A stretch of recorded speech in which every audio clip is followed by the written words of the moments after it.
As someone who just recently bought their first gaming PC, I have now made it my life's mission to become a pro gamer. As a kid, I was always fascinated with games like Super Mario Bros., Crash Bandicoot, Sly Cooper, and Grand Theft Auto 3 for the PS2. But unfortunately, I was still too young to understand that in order to play PS2 games, you had to buy a memory card, and without one, you weren't able to save your progress. So I would play the same levels over and over again without actually playing the full game. I was essentially paying $50 to play a portion of a game when I could have just been playing a free demo. Some people might call me insane considering the definition of insanity is doing the same thing over and over again and expecting different results, but my psychiatrist likes to call it BPD, short for being proactively determined, because even in the face of adversity, a true gamer will always try to complete a game, even if it defies all logic and reasoning.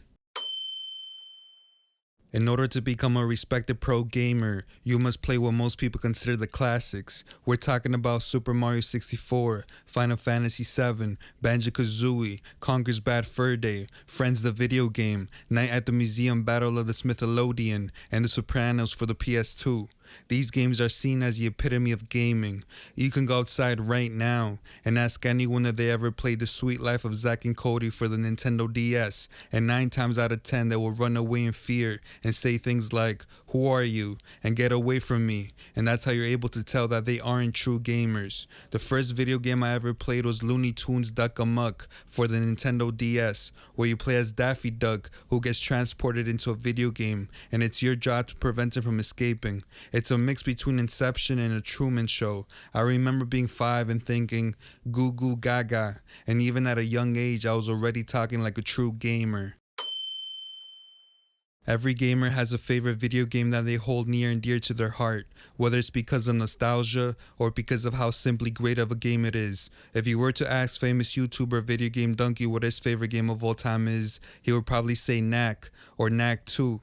And if you were to ask Angry Joe what his favorite game of all time is, he would probably tell you Sonic Free Riders or Ride of Hell. But those games pale in comparison to my favorite game of all time, a game that makes God of War, The Last of Us, Uncharted, and Halo look like if a pile of dog shit fucked around and became a real boy.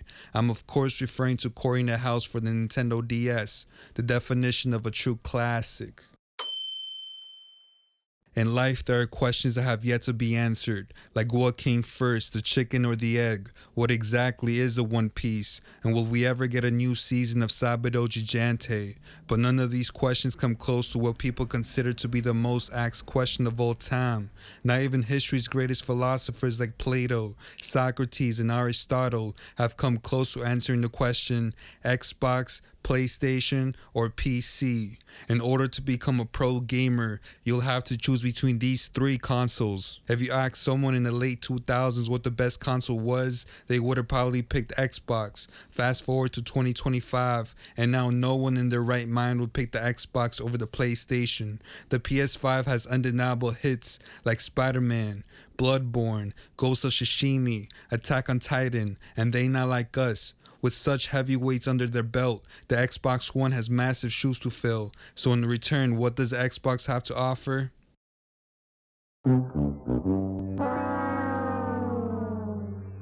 Absolutely fucking nothing. Now I know what you might be thinking, but Bill, what about PC? Isn't PC considered to be the best video game console of all time? And you'd be absolutely correct. Nothing can beat a machine that can play both video games and hentai at the same exact time. It's scientifically impossible. But besides its gooning capabilities, PC offers a wide range of video game titles from AAA all the way to its indie counterpart through Steam, the industry's best platform for buying video games. But the reason why I mentioned the PlayStation is because in my opinion, you need both a PC and a PS5 to become a true gamer.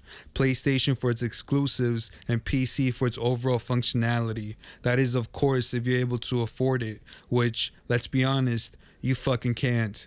So, time to get a job, buddy.